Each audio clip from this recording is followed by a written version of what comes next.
ತೇಜಸ್ವಿ ಎನ್ನುವ ವ್ಯಕ್ತಿತ್ವವನ್ನು ಅರ್ಥ ಮಾಡ್ಕೊಳ್ಳೋದಕ್ಕೆ ಬಹಳ ಕಷ್ಟ. ತೇಜಸ್ವಿ ಎನ್ನುವ ವ್ಯಕ್ತಿತ್ವ ಅದು ಅಷ್ಟು ಸುಲಭವಾಗಿ ಇಟ್ಕುವ ಒಂದು ಸಂಗತಿಯಲ್ಲ. ತೇಜಸ್ವಿಯವರ ಸಾಮಾಜಿಕ ಕಾಳಜಿಗಳು, ವರ್ತಮಾನದ ಬೇರೆ ಬೇರೆ ಸಂಗತಿಗಳಿಗೆ ಅವರು ಹೇಗೆ ಮುಖಾಮುಖಿ ಆಗ್ತಿದ್ದರು, ಅವರ ಕಾಳಜಿ ಯಾವ ಬೇರುಗಳಿಂದ ರೂಪುಗೊಂಡವು ಅನ್ನೋ ಹಿನ್ನೆಲೆಯಲ್ಲಿ ನಾನು ಕೆಲವು ವಿಷಯಗಳನ್ನು ಮಾತನಾಡ್ತೀನಿ. ಸಮಯ ಭಾಳ ಕಡಿಮೆ ಇರೋದರಿಂದ ದೀರ್ಘವಾಗಿ ಅವನ್ನು ವಿಸ್ತರಿಸೋದಿಲ್ಲ.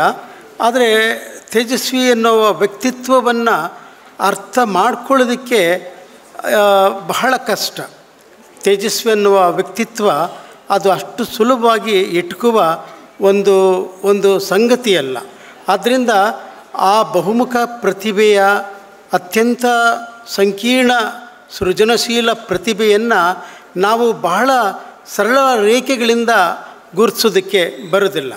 ಯಾಕಂದರೆ ನೀವು ಅವರ ಸಮಕಾಲೀನ ಲೇಖಕರಾದಂತಹ ತೇಜಸ್ವಿಯ ಜೊತೆಗೆ ಬರವಣಿಗೆಯನ್ನು ಮುಖ್ಯವಾಗಿ ಮಾಡಿದಂಥ ಲಂಕೇಶ್, ಅನಂತಮೂರ್ತಿ, ಈ ತೇಜಸ್ವಿ, ಈ ಮೂರು ಜನಗಳನ್ನು ಒಂದು ಸಮಾನ ಸ್ಥಾನದಲ್ಲಿಟ್ಟು ವಿವೇಚಿಸಿ ಮಂಡಿಸಬೇಕು ಏನಾದ್ರು ವಿಚಾರ ಅಂತಂದರೆ ಅನಂತಮೂರ್ತಿ ಮತ್ತು ಲಂಕೇಶರ ಬಗ್ಗೆ ನಾವು ಒಂದು ಬಗೆಯ ನೆಲೆಯನ್ನು ವಿಶೇಷವಾಗಿ ಗುರುತಿಸೋಕ್ಕೆ ಸಾಧ್ಯ.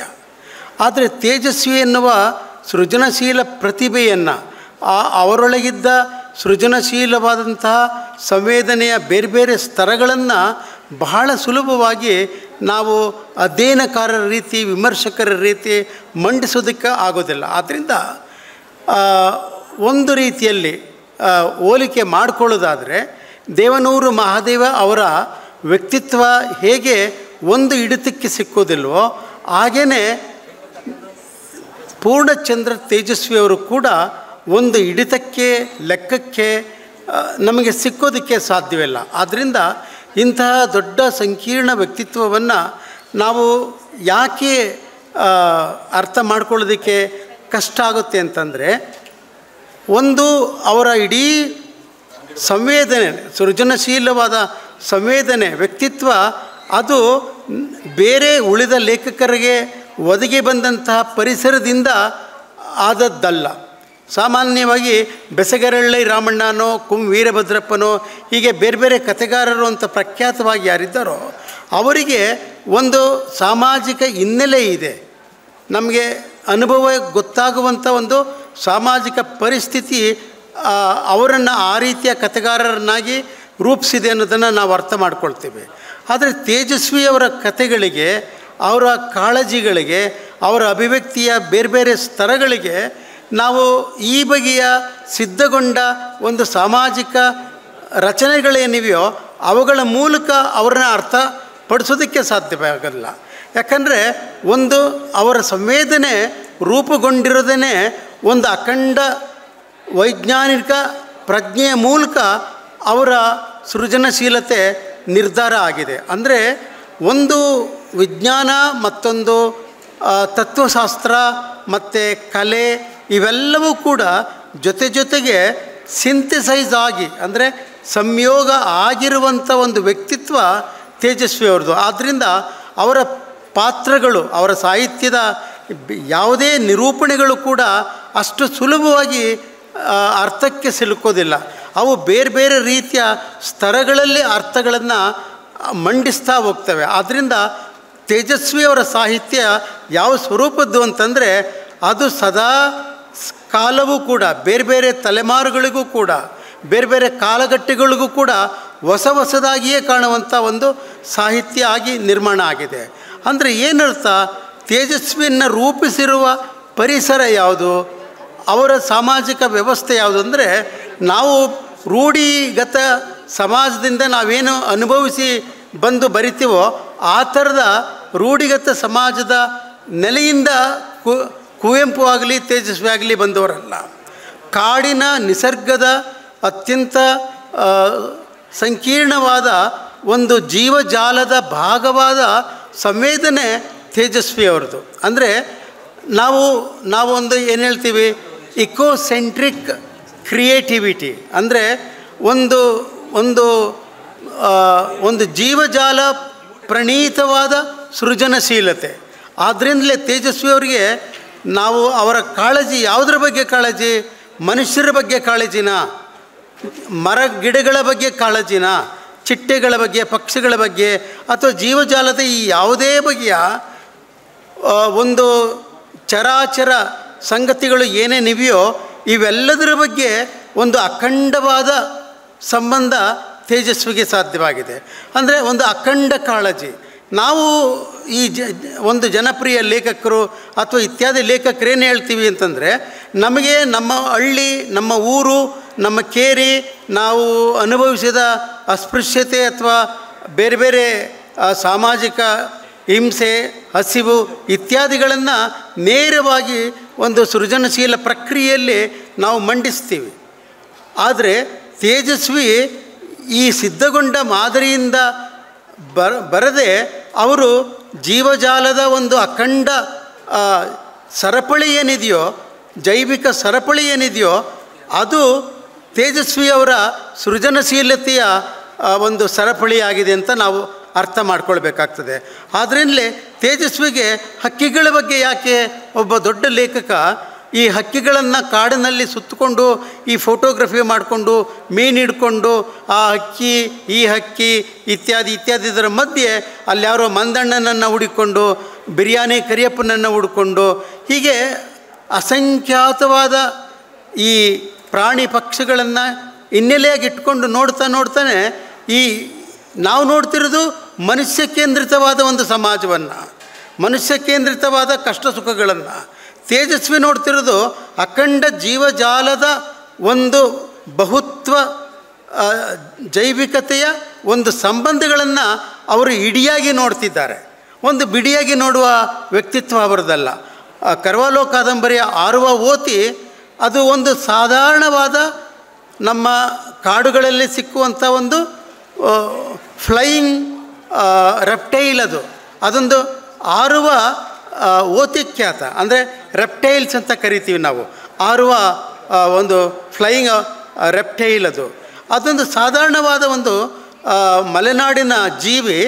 ಆದರೆ ಅದನ್ನು ತಕ್ಕೊಂಡು ತೇಜಸ್ವಿ ಒಂದು ಪರಿಸರ, ಒಂದು ಸಮಾಜ, ವಿಜ್ಞಾನದ ವಿಸ್ಮಯಗಳು ಮತ್ತು ಅದು ಒಳಗೊಳ್ಳುವ ಮಾನವ ಸಂಬಂಧಗಳು ಮತ್ತು ನಮಗೆ ಎಟಕದೇ ಇರುವ ಈ ಜೀವಜಾಲದ ಆಚಿನ ನಿಗೂಢಗಳು ಇವೆಲ್ಲವನ್ನು ಸಂಕೀರ್ಣವಾಗಿ ತೇಜಸ್ವಿ ಯಾಕೆ ಹೇಳ್ತಿದ್ದಾರೆ ಅಂತಂದರೆ, ಅವರ ವ್ಯಕ್ತಿತ್ವವನ್ನು ರೂಪಿಸಿರೋದು ಈ ಜೀವಜಾಲದ ಪರಿಸರವೇ ಹೊರತು ನಮ್ಮ ಹೊರಗೆ, ಕಾಡಿನ ಹೊರಗಿರುವ ಒಂದು ನಾಡು ಅಥವಾ ಕಾಡು ಅನ್ನೋ ಸಂಬಂಧದಲ್ಲಿ ನೋಡೋದಾದರೆ ಒಂದು ನಾಗರಿಕತೆ, ಒಂದು ನಾಗರಿಕ ಸಮಾಜ ರೂಪಿಸ್ಕೊಂಡಿರುವಂಥ ವ್ಯವಸ್ಥೆ ಏನಿದೆಯೋ ಅದನ್ನು ನಂಬಿದವರಲ್ಲ ತೇಜಸ್ವಿ. ಇದು ಬಹಳ ಮುಖ್ಯ.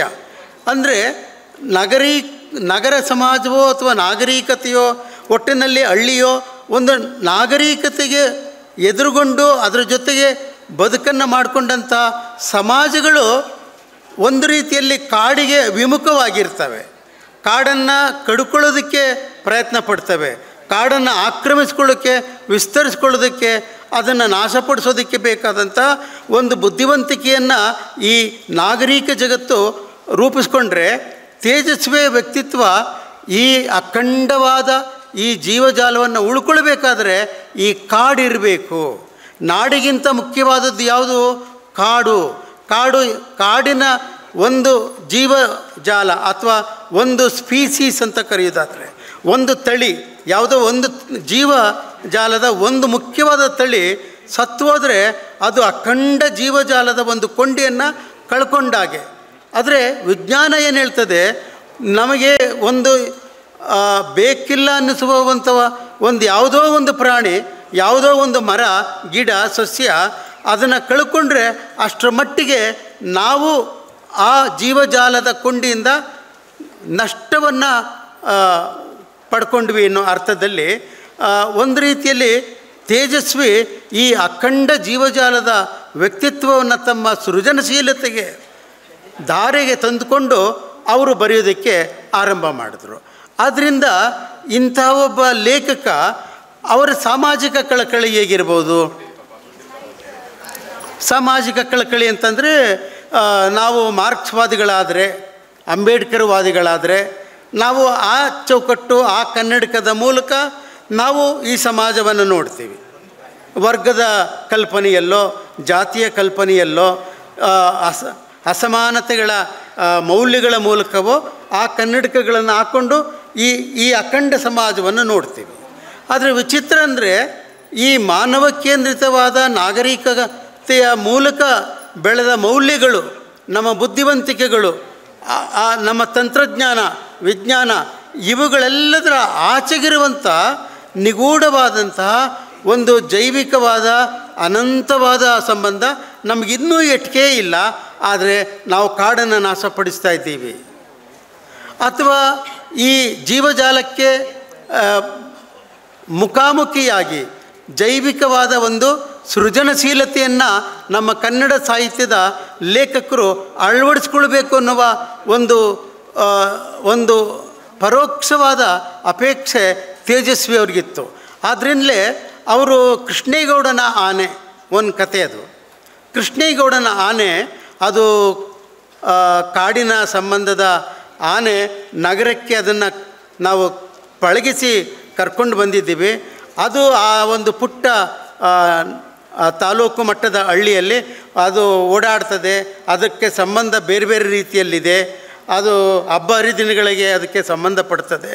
ಆದರೆ ಆನೆಯಂಥ ಒಂದು ಆನೆ ನಿಗೂಢವಾಗಿ ಅದು ಕಾಡಿನ ಜೊತೆಗೆ ಸಂಬಂಧ ಮಾಡಬೇಕು, ಕಾಡಿಗೆ ಹೋಗಬೇಕು, ಬರಬೇಕು. ಆದರೆ ಮನುಷ್ಯ ಅದನ್ನು ನಿಯಂತ್ರಿಸ್ತಾ ಹೋಗ್ತಾನೆ. ಆಮೇಲೆ ಅದು ಭಾಳ ಬೇಸರ ಆಗ್ತದೆ. ಅದು ಆ ಊರಿನ ಯಾವುದೋ ಒಂದು ಲೈಟ್ ಕಂಬಕ್ಕೆ ಮೈ ಉಜ್ಕೊಳ್ತದೆ, ಆ ಕಂಬ ಬೀಳ್ತದೆ. ಆಮೇಲೆ ಇನ್ನೊಂದು ಯಾವುದೋ ಒಂದು ಗೋಡೆಗೆ ಹೋಗಿ ಉಜ್ತದೆ. ಅದು ದೇವಸ್ಥಾನದ ಗೋಡೆನೇ ಇರ್ಬೋದು. ಆ ದೇವಸ್ಥಾನದ ಗೋಡೆ ಅಪವಿತ್ರ ಆಯಿತು, ಅದು ಬೀಳ್ತು.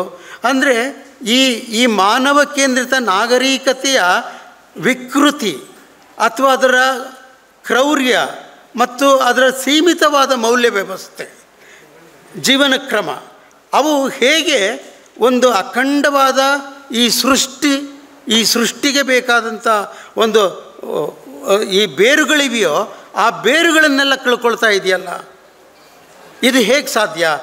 ಈ ಬೇರುಗಳನ್ನು ಅಂದರೆ ನಿಸರ್ಗನಿಷ್ಠವಾದ ಜೀವಜಾಲದ ಅಖಂಡ ಬೇರುಗಳನ್ನು ಕಳ್ಕೊಂಬಿಟ್ರೆ ಮನುಷ್ಯನಿಗೆ ಯಾವ ಅಸ್ತಿತ್ವವೂ ಇಲ್ಲ. ಯಾಕಂದರೆ ಮನುಷ್ಯ ಕೇವಲ ಈ ನಿಸರ್ಗದ ಯಕಶ್ಚಿತ್ ಸೃಷ್ಟಿ.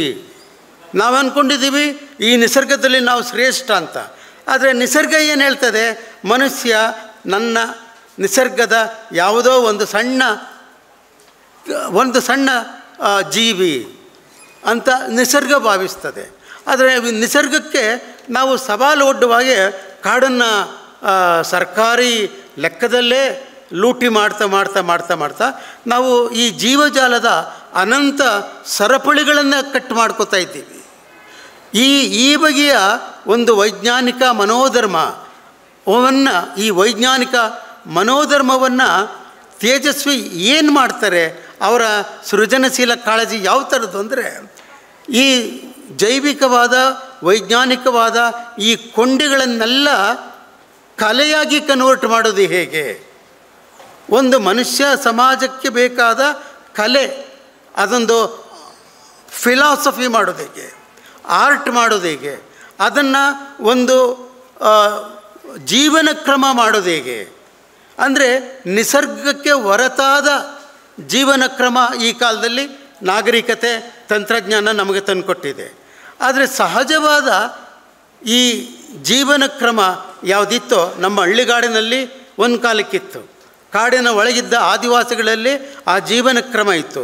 ಇವುಗಳನ್ನೆಲ್ಲ ತುಂಡು ಮಾಡಿ ಸರ್ಕಾರ ಈ ಹಳ್ಳಿಗಳಲ್ಲೂ ಕೂಡ ಇದ್ದಂಥ ಈ ಜೀವಜಾಲದ ಸಂಬಂಧಗಳನ್ನು ನಾಶಪಡಿಸಿ ಕಾಡಿನಲ್ಲಿದ್ದವರನ್ನು ಒದ್ದು ಓಡಿಸಿ ಈ ಕಾಡನ್ನು ತನ್ನ ಚೌಕಟ್ಟಿಗೆ ತಗೊಂಡು ಕಾಡನ್ನು ಅದು ಸರ್ಕಾರಿ ಭೂಮಿಯಾಗಿ ಕನ್ವರ್ಟ್ ಮಾಡ್ಕೊಳ್ಳೋದಿದೆಯಲ್ಲ, ಇದು ಬಹಳ ದೊಡ್ಡ ತಪ್ಪು ಅನ್ನೋದನ್ನು ತೇಜಸ್ವಿ ತುಂಬ ಸಲ ಲಂಕೇಶ್ ಪತ್ರಿಕೆಯಲ್ಲಿ ಅವ್ರು ಬರೀತಿದ್ದಾಗ ಈ ಎಲ್ಲ ವಿಚಾರಗಳನ್ನು ಲಂಕೇಶ್ ಪತ್ರಿಕೆಯಲ್ಲಿ ಬರೆದರು. ಸೊ ಆ ಅರ್ಥದಲ್ಲಿ ನೋಡೋದಾದರೆ ಅದನ್ನು ವಿಸ್ತರಿಸಿ ಹೇಳೋದಾದರೆ ತೇಜಸ್ವಿಯವರ ಬರವಣಿಗೆಯ ಕಾಳಜಿ ಈ ಅಖಂಡ ಜೀವಜಾಲವನ್ನು ನಾವು ಕಳ್ಕೊಳ್ಳೇಬಾರ್ದು ಅನ್ನೋದಿತ್ತು. ಅದು ದೊಡ್ಡದು. ಇನ್ನು ಯಾವ ಕನ್ನಡದ ಲೇಖಕರು ಈ ಬಗೆಯ ಒಂದು ಪ್ರತಿಧ್ವನಿಯನ್ನು, ಪ್ರತಿರೋಧವನ್ನು ಕನ್ನಡ ಸಾಹಿತ್ಯದಲ್ಲಿ ಮಾಡಿಲ್ಲ. ಅದನ್ನು ಒಂದರ್ಥದಲ್ಲಿ ನಮ್ಮ ಶಿವರಾಮ ಕಾರಂತರು ಆರಂಭದಲ್ಲಿ ಅದ್ಭುತವಾಗಿ ಅದನ್ನು ತಿಳುವಳಿಕೆಯ ಮಟ್ಟದಲ್ಲಿ ಅದನ್ನು ಬೇಕು, ಕನ್ನಡಕ್ಕೆ ವಿಜ್ಞಾನ ಬೇಕು ಅಂತ ಕೇವಲ SSLC ಓದಿ ಅವರು ಎನ್ಸೈಕ್ಲೋಪೀಡಿಯಾಗಳನ್ನು ಜಗತ್ತಿನ ಬೇರೆ ಬೇರೆ ಭಾಗಗಳಿಂದ ಆ ಕಾಲದಲ್ಲಿ ತರಿಸ್ಕೊಂಡು ಯುವಕರಾಗಿದ್ದಾಗ ಅವರು ವಿಜ್ಞಾನ ಜಗತ್ತು ಪುಸ್ತಕಗಳು ಏನು ಸರಣಿಯಾಗಿ ಅವರು ತಂದರು. ಅದರ ಉದ್ದೇಶ ಏನಿತ್ತು ಅಂತಂದರೆ, ಈ ವಿಜ್ಞಾನವನ್ನು ನಾವು ನಮ್ಮ ಕಾಲದ ಮಕ್ಕಳಿಗೆ ಕನ್ನಡಕ್ಕೆ ತರಬೇಕು ಅನ್ನೋದು ಒಂದು ದೊಡ್ಡ ಆದರ್ಶ ಕಾಳಜಿ ಇತ್ತು. ಅದನ್ನು ಒಂದು ಸ್ವಲ್ಪ ಮಟ್ಟಕ್ಕೆ BGL ಸ್ವಾಮಿ ಅವರು ಅದನ್ನು, ಗುಂಡಪ್ಪ ಅವರ ಮಗ, ಅವರೊಂದು ರೀತಿಯಲ್ಲಿ ಅದನ್ನು ವಿಸ್ತರಿಸಿದರು. ಒಂದು ಕನ್ನಡದಲ್ಲಿ ಅಪರೂಪದ ಅಂಥ ಪುಸ್ತಕಗಳನ್ನು BGL ಸ್ವಾಮಿ ಕೂಡ ಮಾಡಿದ್ರು. ಅವರ ಕಾಳಜಿ ಕೂಡ ಈ ಜೀವಜಾಲದ ಸಂಬಂಧವನ್ನು ಮನುಷ್ಯ ಕಳ್ಕೊಂಡ್ರೆ ಯಾವ ಸೃಜನಶೀಲತೆಯೂ ಇರೋದಿಲ್ಲ, ಅದಕ್ಕೆ ಯಾವ ಅರ್ಥನೂ ಇರೋದಿಲ್ಲ ಅಂತ. ಆದ್ದರಿಂದ ಒಂದು ಕಾಡಿನ ಒಂದು ಸೃಜನಶೀಲ ಸಂವೇದನೆ ನಾಡಿನ ಸೃಜನಶೀಲ ಸಂವೇದನೆಗಿಂತ ಬಹಳ ವಿಶಿಷ್ಟವಾದದ್ದು. ನಾವು ಹೆಚ್ಚೆಂದರೆ ನಾಡಿನಲ್ಲಿರುವ ನಾವು, ಉದಾಹರಣೆಗೆ ಅವರು ದೊಡ್ಡ ಲೇಖಕರ ಉದಾಹರಣೆ ಕೊಡೋದಾದರೆ ದೇವನೂರು ಮಹಾದೇವ ಅವರ ಕಾಳಜಿ ಏನು, ಒಡಲಾಳದ ಕಾಳಜಿ. ಕಡಲೆಕಾಯಿನ ಬಿಡಿಸ್ಕೊಂಡು ತಿಂತ ಅದನ್ನು ಯಜ್ಞದ ರೀತಿ ಸುಟ್ಟಾಕಿ ಯಾವ ಕಳ್ಳತನವೂ ಗೊತ್ತಾಗ್ದಂಗೆ ಅದನ್ನು ತಿಂದು ಮುಗಿಸ್ಬೇಕು. ಈ ಕುಂ ವೀರಭದ್ರಪ್ಪ ಅವರ ಒಂದು ಉದಾಹರಣೆ ಕೊಡೋದಾದರೆ, ಅವರು ಯಾವುದೋ ಶವ ಸಂಸ್ಕಾರ ಮಾಡಿ ಒಬ್ಬ ದಲಿತ ಅಸ್ಪೃಶ್ಯ ಆ ಎಣಕ್ಕೆ ಬೇಕಾದದ್ದನ್ನೆಲ್ಲ ಕ್ಲೀನ್ ಮಾಡಿ ಆ ಗುಂಡಿಗೆ ಹಾಕಿ ಉಳ್ತಾನೆ. ಊತಿ ಹಾಕಿ ಹೋದ್ಮೇಲೆ ಅವನಿಗೆ ಯಾರೂ ಕೇಳೋದಿಲ್ಲ, ಕಾಸು ಕೊಡೋದಿಲ್ಲ, ಹೊಟ್ಟೆ ಹಸ್ತಿರ್ತದೆ. ಅವನು ಆ ಶವವನ್ನು ಊತಿದ್ದ ಆ ಗುಂಡಿಯನ್ನು ತೆಗೆದು ಅದರಲ್ಲಿದ್ದ ತೆಂಗಿನಕಾಯಿನ ತಗೊಂಡು ತಿಂತಾನೆ. ಇದು ಅತಿರೇಕ.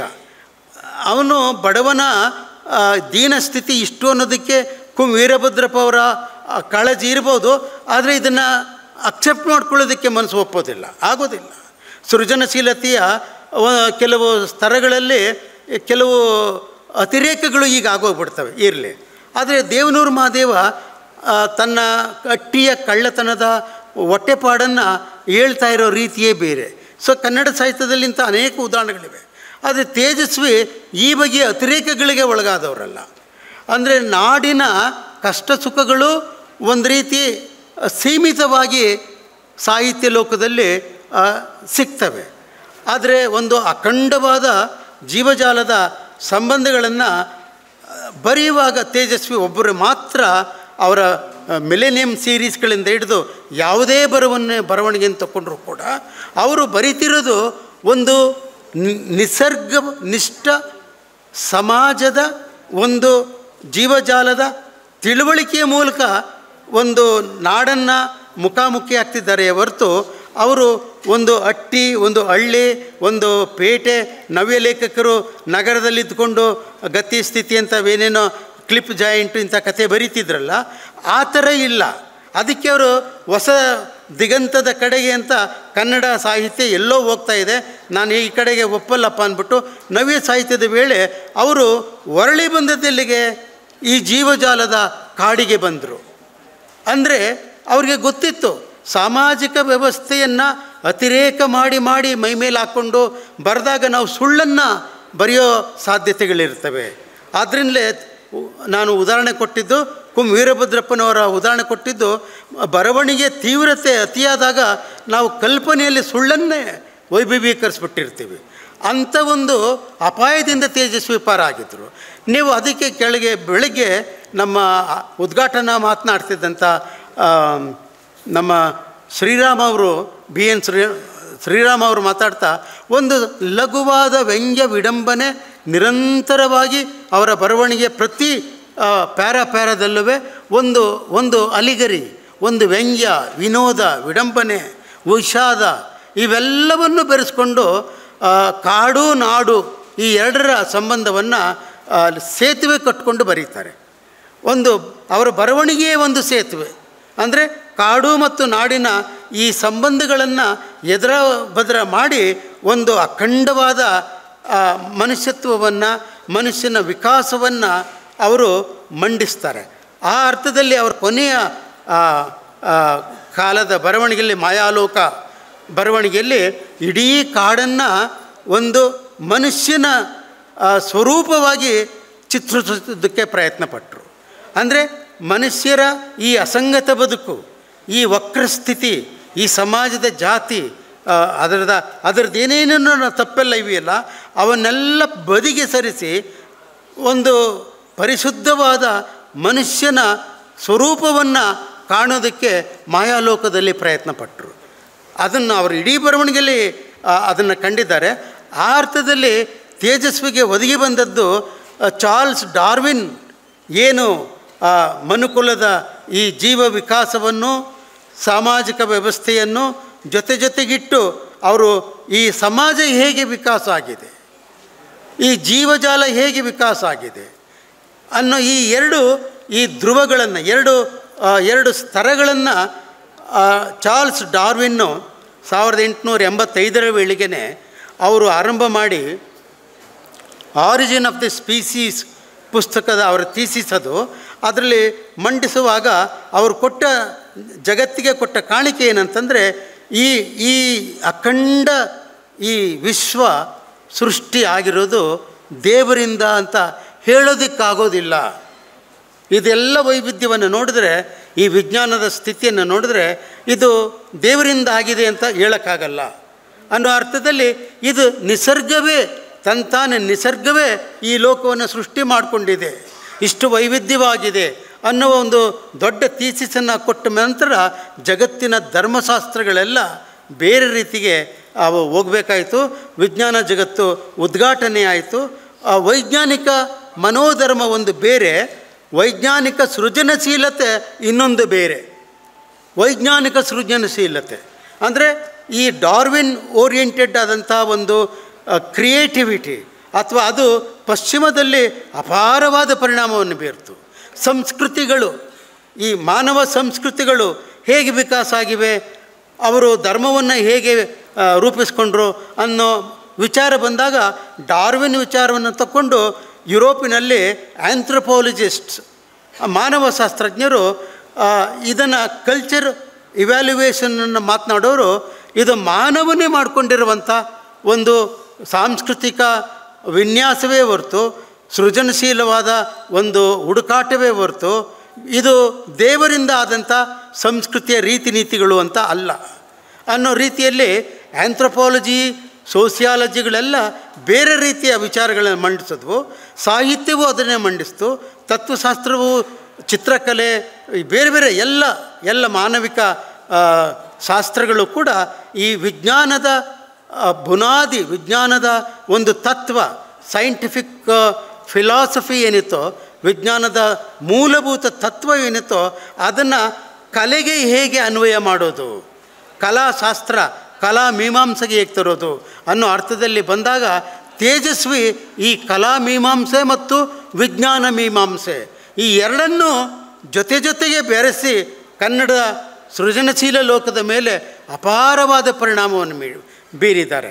ಆ ಅರ್ಥದಲ್ಲಿ ಮಿಸ್ಸಿಂಗ್ ಲಿಂಕ್ ಇರ್ಬೋದು. ಅದನ್ನು ಕಲ್ಚರಲ್ ಆಂಥ್ರೋಪಾಲಜಿಸ್ಟು, ಫಿಸಿಕಲ್ ಆಂಥ್ರೋಪಾಲಜಿಸ್ಟು ತುಂಬ ಅಪಾರವಾಗಿ ಯುರೋಪಿನಲ್ಲಿ ಒಂದು ಲಕ್ಷಾಂತರ ಥೀಸಿಸ್ಗಳು, ಪುಸ್ತಕಗಳು ಯುರೋಪಿನಲ್ಲಿ ಈ ಡಾರ್ವಿನ್ ಓರಿಯೆಂಟ್ ಆದಂಥ ಒಂದು ಆಂಥ್ರೋಪಾಲಜಿಯ ಪುಸ್ತಕಗಳು ತುಂಬ ಬಂದಿದ್ದಾವೆ. ಕಲ್ಚರಲ್ ಎವಲ್ಯೂಷನ್ ಹೇಗಾಯಿತು, ನ್ಯಾಚುರಲ್ ಎವಲ್ಯೂಷನ್ ಹೇಗಾಯಿತು, ಮನುಷ್ಯನ ವಿಕಾಸ ಮತ್ತು ಅವನ ಸಮಾಜದ ವಿಕಾಸ, ಸಂಸ್ಕೃತಿಯ ವಿಕಾಸ ಇವೆಲ್ಲ ಹೇಗಾಗಿವೆ ಅನ್ನೋದನ್ನು ತಿಳ್ಕೊಂಡು ತೇಜಸ್ವಿ ಮಾತಾಡ್ತಿದ್ರೆ ಹೊರತು ಈ ಮಾರ್ಕ್ಸ್ ಹೇಳ್ದಂತೆ ನಾನು ಹೇಳ್ತೀನಿ ಅಂತ ಅವ್ರು ಎಂದೂ ಹೇಳ್ದವರಲ್ಲ. ಮಾರ್ಕ್ಸ್ವಾದವೂ ಕೂಡ ಒಂದು ಅರ್ಥದಲ್ಲಿ ಚಾರ್ಲ್ಸ್ ಡಾರ್ವಿನ್ನನ ಪ್ರಭಾವದಿಂದ ಬಂದ ಒಂದು ತತ್ವ. ಅದು ವರ್ಗಕ್ರಾಂತಿಗೆ ಬೇಕಾದ ರೀತಿಯಲ್ಲಿ ಮಾರ್ಕ್ಸು ಅದನ್ನು ಬೇರೆ ಇಂಟರ್ಪ್ರೆಟ್ ಮಾಡಿಕೊಂಡ್ರು. ಆದರೆ ಕಲಾಮೀಮಾಂಸೆಗಳಲ್ಲಿ ತೇಜಸ್ವಿ ಈ ಡಾರ್ವಿನ್ ಓರಿಯೆಂಟೆಡ್ ಆದಂಥ ಒಂದು ಫಿಲಾಸಫಿಯನ್ನು, ಸೃಜನಶೀಲವಾದ ಹೆದ್ದಾರಿಯನ್ನು ಕನ್ನಡ ಸಾಹಿತ್ಯದಲ್ಲಿ ಮಾಡಿದ್ದಾರೆ. ಆ ಹೆದ್ದಾರಿಯಲ್ಲಿ ಯಾರು ಬಂದಿದ್ದಾರೆ ಅಂದರೆ ನನಗಂತೂ ಯಾರೂ ಗೊತ್ತಿಲ್ಲ. ಆದರೆ ನಾನು ಹೆಮ್ಮೆಯಿಂದ ಹೇಳ್ಕೊಳ್ತೇನೆ, ನಾನು ತೇಜಸ್ವಿಯ ಒಂದು ಆರಾಧಕ. ತೇಜಸ್ವಿಯಿಂದ ನಾನು ತುಂಬ ಪಡ್ಕೊಂಡಿದ್ದೀನಿ, ಕಲ್ತಿದ್ದೀನಿ. ತೇಜಸ್ವಿಯವರು ಎಷ್ಟು ಪ್ರೀತಿಯಿಂದ ನನ್ನ ಕತೆಗಳನ್ನು ಒಂದು ಸಲ ಕನ್ನಡ ಮಾನಸ ಗಂಗೋತ್ರಿಯಲ್ಲಿದ್ದರು, ಬಂದಾಗ ಅವನು ಯಾರಯ್ಯ ಮೊಗಳ್ಳೆ ಗಣೇಶ್ ಅಂತಂದರು. ಅದೃಷ್ಟಕ್ಕೆ ನಾನು ಅಲ್ಲೇ ಲೈಬ್ರರಿ ಕೆಳಗೊಂದಿತ್ತು, ಇಲ್ಲೇ ಕುಂತಿದ್ದಾನೆ ಅಂತ ಯಾರೋ ಕರೆದ್ರು. ಏನಯ್ಯ?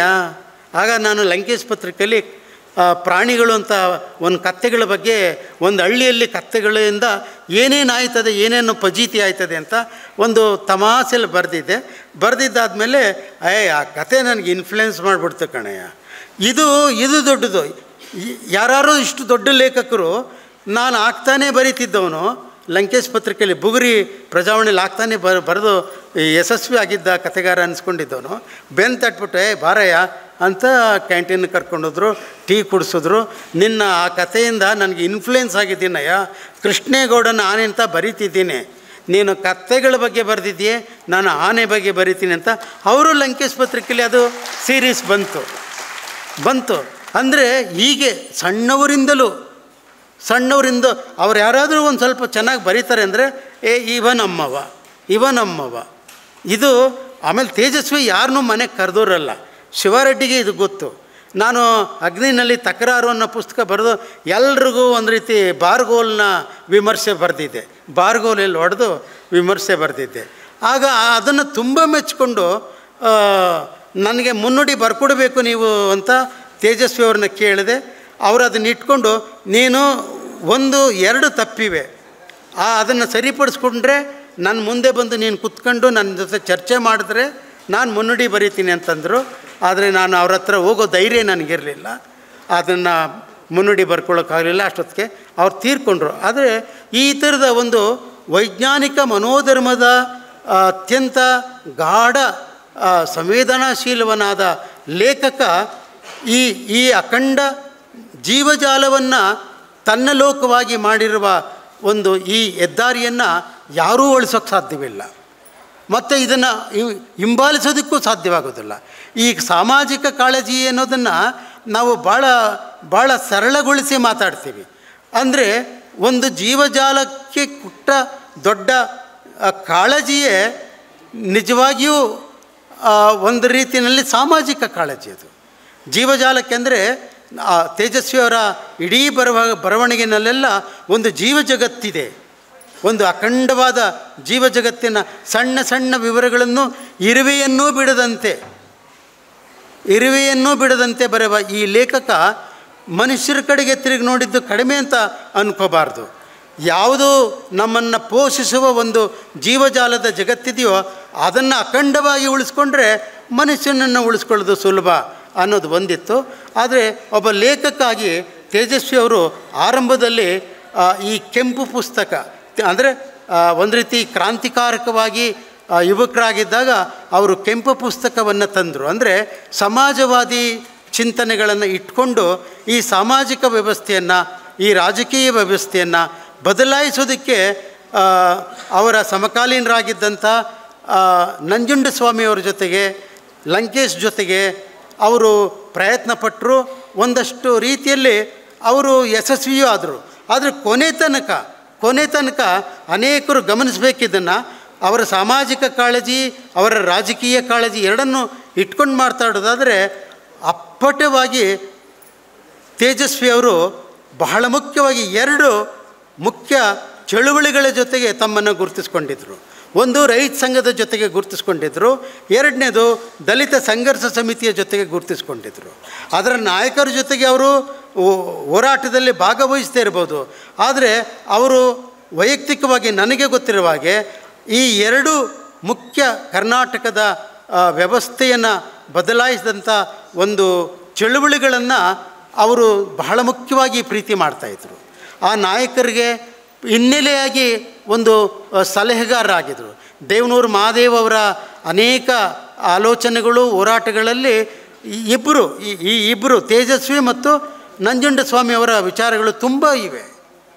ಆದ್ದರಿಂದ ಲಂಕೇಶ್ ಪತ್ರಿಕೆಯಲ್ಲಿ ಲಂಕೇಶರು ರೂಪಿಸಿದಂಥ ಪ್ರಗತಿರಂಗ ಮತ್ತು ಅವರ ರಾಜಕೀಯ ಪ್ರಣಾಳಿಕೆಗಳೇನಿದ್ವೋ ಅವೆಲ್ಲವೂ ತೇಜಸ್ವಿಯವರ ಒಂದು ಕಾಳಜಿಯೇ ಅಂತ ನಾವು ನಂಬ್ಕೋಬೇಕಾಗ್ತದೆ. ಆದ್ದರಿಂದ ಆ ಲಂಕೇಶ್ ಪತ್ರಿಕೆಯಲ್ಲಿ ಅವರು ಅನೇಕ ಬೇರೆ ಬೇರೆ ಸಂಗತಿಗಳನ್ನು ಬರಿತಿದ್ದರೂ ಕೂಡ ಅವರು ಕಾಫಿ ತೋಟದ ಸಮಸ್ಯೆ ಇರ್ಬೋದು, ಅಡಿಕೆ ತೋಟದ ಬೆಳೆಯ ಸಮಸ್ಯೆಗಳಿರ್ಬೋದು, ಇವುಗಳನ್ನೆಲ್ಲ ಬರೀತಿದ್ರು. ರೈತರಿಗೆ ಪೂರಕವಾದಂಥವು. ಅಲ್ಲಿ ಸರ್ಕಾರದ ಬೆಲೆ ನೀತಿ ಏನಿದೆ, ಕೇಂದ್ರ ಸರ್ಕಾರದ ಪಾಲಿಸಿ ಏನಿದೆ, ಅಂದರೆ ಇದು ಈ ಆರ್ಥಿಕ ರಾಜಕಾರಣ ಏನಿದೆ, ಒಂದು ಅಭಿವೃದ್ಧಿ ಮೀಮಾಂಸೆ ಏನಿದೆಯೋ, ಈ ಎಲ್ಲ ಅಭಿವೃದ್ಧಿ ಮೀಮಾಂಸೆಗಳು ಕೂಡ ಈ ದೇಶವನ್ನು ಲೂಟಿ ಮಾಡುತ್ತವೆ ಹೊರತು ಅವು ದೇಶವನ್ನು ಒಂದು ಸುಸ್ಥಿರ ಸಮಾಜದ ಭಾಗವಾಗಿ ಅವು ಮಾಡ್ತಾ ಇಲ್ಲ ಅನ್ನೋ ಒಂದು ಅಸಮಾಧಾನ ತೇಜಸ್ವಿಯವರಿಗೆ ಯಾವತ್ತೂ ಇದೆ. ಆದ್ದರಿಂದ ಅವರು ನೇರವಾಗಿ ರಾಜಕೀಯಕ್ಕೆ ಬರದೇ ಇದ್ದರೂ ಕೂಡ ಅವರು ರಾಜಕೀಯದ ಮೇಲೆ ಪ್ರಭಾವ ಮಾಡುವಂಥ ದೊಡ್ಡ ಲೇಖಕರಾಗಿದ್ದರು. ಹಾಗೆಯೇ ಲಂಕೇಶ್ ಪತ್ರಿಕೆಯಲ್ಲಿ ಅವರೇನು ಬರವಣಿಗೆ ಮಾಡಿದ್ರು ಅನೇಕ ರೀತಿಯಲ್ಲಿ, ಅದು ಕೂಡ ಲಂಕೇಶ್ ಅವರು ಮಾಡ್ತಿದ್ದಂಥ ಒಂದು ಪತ್ರಿಕೆ ಮೂಲಕ ಒಂದು ಚಳುವಳಿ ಮಾಡ್ತಾಯಿದ್ರು. ಲಂಕೇಶರು ಮಾಡ್ತಿದ್ದದ್ದು ಒಂದು ಚಳುವಳಿ, ಲಂಕೇಶ್ ಪತ್ರಿಕೆಯೇ ಒಂದು ಚಳುವಳಿ. ಆ ಚಳುವಳಿಯಲ್ಲಿ ಒಂದು ದೊಡ್ಡ ದನಿಯಾಗಿದ್ದದ್ದು ತೇಜಸ್ವಿ. ಆ ಮೂಲಕ ಅವರ ಕಾಳಜಿಯನ್ನು ನಾವು ಅರ್ಥ ಮಾಡ್ಕೊಳ್ಬೇಕಾಗ್ತದೆ. ಈ ಹಿನ್ನೆಲೆಯಲ್ಲಿ ನಾನು ಕೆಲವು ಮಾತನ್ನು ನಿಮ್ಮ ಮುಂದೆ ಇಟ್ಟಿದ್ದೀನಿ. ನನ್ನ ಬಹಳ ಇಷ್ಟದ ಲೇಖಕ ಒಂದು ಸಲ ಮೈಸೂರಿನಲ್ಲಿ ಅನಂತಮೂರ್ತಿ, ಲಂಕೇಶ್, ತೇಜಸ್ವಿ ಇವ್ರ ಮೂರು ದಿಗ್ಗಜರಿಗೆ 60 ವರ್ಷ ಆದ ಸಂದರ್ಭದಲ್ಲಿ ಚಾರಿತ್ರಿಕವಾಗಿ ಮೈಸೂರಿನ ಯೂನಿವರ್ಸಿಟಿ ಒಂದು ಹ್ಯುಮ್ಯಾನಿಟೀಸ್ ಹಾಲಲ್ಲಿ ಮೈಸೂರು ಮಹಾರಾಜಾಸ್ ಕಾಲೇಜು ಹಾಲಲ್ಲಿ ಒಂದು ದೊಡ್ಡ ಸೆಮಿನಾರ್ ಮಾಡಿದ್ರು. ಈ 3 ಜನ ಲೇಖಕರನ್ನ ಕುರಿತು ಸೆಮಿನಾರ್ ಆಯಿತು. ಆಗ ನಮ್ಮೆಲ್ಲ ಶ್ರೀರಾಮ್ ಅವರು ಕೂಡ ಅದರ ಸಂಘಟನೆಯಲ್ಲಿ ಮುಖ್ಯವಾಗಿದ್ದರು. ಅದರಲ್ಲಿ ನಮ್ಮ ಅಗ್ರಹಾರ ಕೃಷ್ಣಮೂರ್ತಿ ಅವರು ಮಾತಾಡಬೇಕಾಗಿತ್ತು. ಅವರು ಯಾಕೋ ಹಿಂಜರಿದ್ರು. ತಕ್ಷಣಕ್ಕೆ ನಾನು ಅಲ್ಲೇ ಇದ್ದೆ. ನನಗೆ ನೀನು ಮಾತಾಡು ಅಂದರೆ ನಾವು ನಮ್ಮದೆಲ್ಲ ನನ್ನ ವೈಯಕ್ತಿಕವಾಗಿ ನಮ್ಮದು ಒಂದು ರೀತಿ ಸ್ಪಾಟ್ ಪೇಮೆಂಟು, ಅಲ್ಲೇ ಹೇಳಿದ್ರೆ ಅಲ್ಲೇ ಚಾರ್ಜು ಅನ್ನೋ ಥರದಲ್ಲಿ ವ್ಯಕ್ತಿತ್ವ ನಮ್ಮದು. ಅದನ್ನು ಕೂಡ ಲಂಕೇಶ್ ಅವರೇ ಕಳಿಸ್ಕೊಟ್ರು ನನಗೆ. ಆ ಲಂಕೇಶ್ ಯೂನಿವರ್ಸಿಟಿಯಲ್ಲಿ ಬಂದ ನನಗೆ ಅಲ್ಲಿ ಸ್ಪಾಟ್ ಪೇಮೆಂಟು, ಅಲ್ಲೇನಾರು ಆಯಿತು ಅಂದರೆ ಅಲ್ಲೇ ಪ್ರತಿರೋಧ, ಅಲ್ಲೇ ಅದಕ್ಕೆ ದಂಡನೆ, ಆ ಥರದ ವ್ಯಕ್ತಿತ್ವ ನನಗೆ. ನಾನು 3 ಜನ ಬಗ್ಗೆ ಮಾತಾಡಬೇಕಾದಾಗ 3 ಜನ ಜೊತೆಯಾಗಿ ಮುಂದುಗಡೆ ಕೂತವ್ರೆ. ಅವರ 3 ಜನ ಕಥೆಗಾರರ ಬಗ್ಗೆ ನಾನು ಮಾತಾಡಬೇಕಾಗಿತ್ತು. ಅಲ್ಲಿ 3 ಜನರ ನಡುವೆ ನಾನು 3 ಜನರ ಕಥೆಗಳ ಬಗ್ಗೆ ಮಾತಾಡಿಬಿಟ್ಟು ತೇಜಸ್ವಿ ಅತ್ಯಂತ ಈ ದೇಶದ ಅಷ್ಟೇ ಅಲ್ಲ ಈ ಕಾಲದ ಜಗತ್ತಿನ ಶ್ರೇಷ್ಠ ಕಥೆಗಾರರಲ್ಲಿ ಒಬ್ಬರು ಅಂದ್ಬಿಟ್ಟು ನಾನು ನನ್ನ ಕನ್ಕ್ಲೂಸ್ ಮಾಡಿದೆ. ಅನಂತಮೂರ್ತಿಯವರು ಮುಜುಗರ ಪಟ್ಕೊಂಡು ಅಲ್ಲಯ್ಯ ಅದು ಹೇಗೆ ಜಗತ್ತಿನ ಕಥೆಗಾರ ಅನ್ನೋದನ್ನು ನನಗೆ ಸಮರ್ಥಿಸು ಅಂತ ಕೈ ಹಿಡ್ಕೊಂಡು ಕೇಳ್ತವ್ರೆ. ನನಗೆ ನಡುಗ್ತಾ ಇದ್ದೀನಿ ನಾನು. ತೇಜಸ್ವಿ ಅವ್ರದ್ದು ಅವರೇ ಬಿಡ್ರಿ ಅಂತ ಬಾರಪ್ಪ ಅಂತ ಅಂದರೆ ನನ್ನ ಪರವಾಗಿದ್ದಾನೆ ಬಿಡ್ರಿ ಅವ್ರನ್ನ ಅಂತ ಬಿಡ್ರಿ ಅಂತ ಕರ್ಕೊಂಡು ಆ ಕಡೆ ಹೋದರು.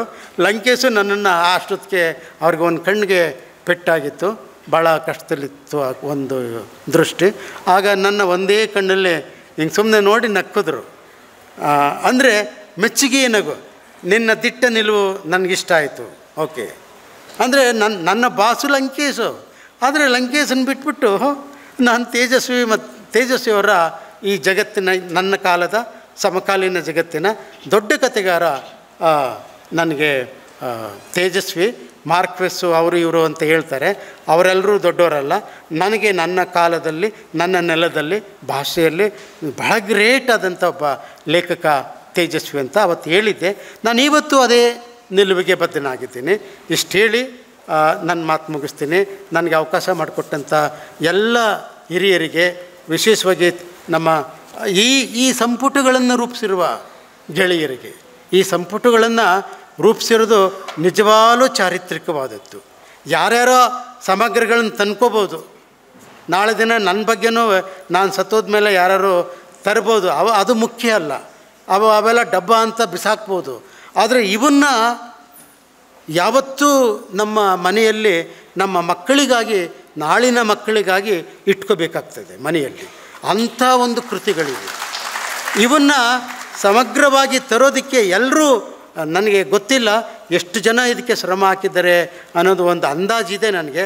ಅದರಲ್ಲಿ ವಿಶೇಷವಾಗಿ ಶಿವಾರೆಡ್ಡಿ ಮತ್ತು ಅವರ ಸ್ನೇಹಿತರು ಮಾಡಿರುವ ಈ ಅತ್ಯಂತ ಚಾರಿತ್ರಿಕವಾದ ಒಂದು ಸಂಪುಟಗಳನ್ನು ತಂದಿರೋದು ಕನ್ನಡ ನಾಡಿಗೆ ಒಂದು ಗೌರವ, ಕನ್ನಡ ನಾಡಿಗೆ, ಕರ್ನಾಟಕಕ್ಕೆ ಒಂದು ಗೌರವ ಇದು. ಇಂಥ ಕೆಲಸ ಮಾಡಿರುವ ಗೆಳೆಯರಿಗೆ ನಮಸ್ಕರಿಸಿ ನನ್ನ ಮಾತು ಮುಗಿಸ್ತೀನಿ. ನಮಸ್ಕಾರ.